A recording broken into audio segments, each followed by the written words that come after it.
جناب اسپیکر کہ اس کے صدر نے حکومت فرانس نے اس ملعون کو شاتم رسول صلی اللہ علیہ وسلم کو پورے عبادت کے ساتھ پروٹوکول کے ساتھ گارڈ آف آنر کے ساتھ اس کو دفنایا. اس کو فرانس کا اعلیٰ ترین سول ایوارڈ دیا گیا اور پورا ہفتہ بلکہ اب تک سرکاری بلڈنگز پر وہ خاکے وہ لٹکے سرکاری طور پر گستاخی کی جا رہی ہے. ناموس رسالت صلی اللہ علیہ وسلم پہ حملے ہو رہے ہیں. میری آپ سے یہ گزارش ہے, میں حل کی طرف آتا ہوں. میری آپ سے یہ گزارش ہے, فرانس سے سفارتی تعلقات ختم کیے گئے. اچھا, سفیر کو ملک بدر کیا جائے. اس پہ بہت ساری باتیں ہیں کہ ہم نہیں کر سکتے. فرانس کو اگر نکالا, جرمنی ساتھ جائے گا, یورپین یونین ہو جائے گی, این جی اوز آ جائیں گی, انسانی حقوق کے چیمپئنز آ جائیں گے. لیکن میں سید عمران احمد شاہ ولد سید علی احمد شاہ اس آیات ربانی میں یہ آپ سے وعدہ کرتا ہوں کہ فرانس کا 17-18 ارب قرضہ ہوگا, وہ آپ اور ہم پاکستانی غلامان مصطفیٰ اور پاکستان سے جو باہر رہتے ہیں غلامان مصطفیٰ, وہ انشاءاللہ اپنی جائیدادیں بیچ کے وہ اس کا قرضہ اتاریں. مجھے اس کے بعد پورے ٹینیور میں ٹائم نہ دیجیے گا, پورے ٹینیور میں مجھے ٹائم نہ دیجیے گا.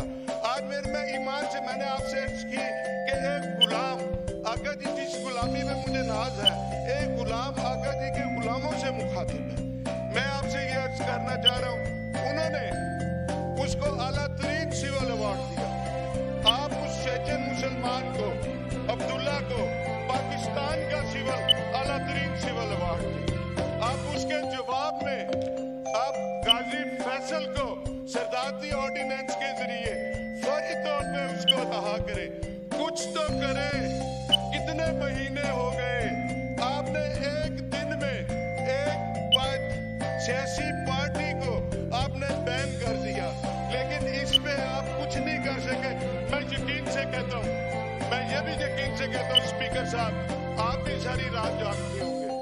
علی محمد بھی نہیں سو سکتا ہوگا کہ وہ گستاخی کرنے والے رحمت للعالمین خاتم النبیین پوری جہانوں کے لیے جنہیں رحمت بنا کے بھیجا گیا, اس پہ گستاخی کرنے والے, سرکاری طور پہ حکومتی طور پہ گستاخی کرنے والے, ان کا سفیر اس پارلیمنٹ سے, اس پارلیمنٹ لوجی سے, انکلیو سے چند سو گز فاصلے میں سفیر آرام کی نیند سوتا ہے. تو جناب اسپیکر, آپ بھی آرام کی نیند نہیں سوتے ہوں گے. آپ بھی ساری رات, علی محمد بھی سوچتا ہوگا کہ اس کا کچھ نہ کچھ تو حل کرے, کچھ نہ کچھ تو حل کرے اس کا.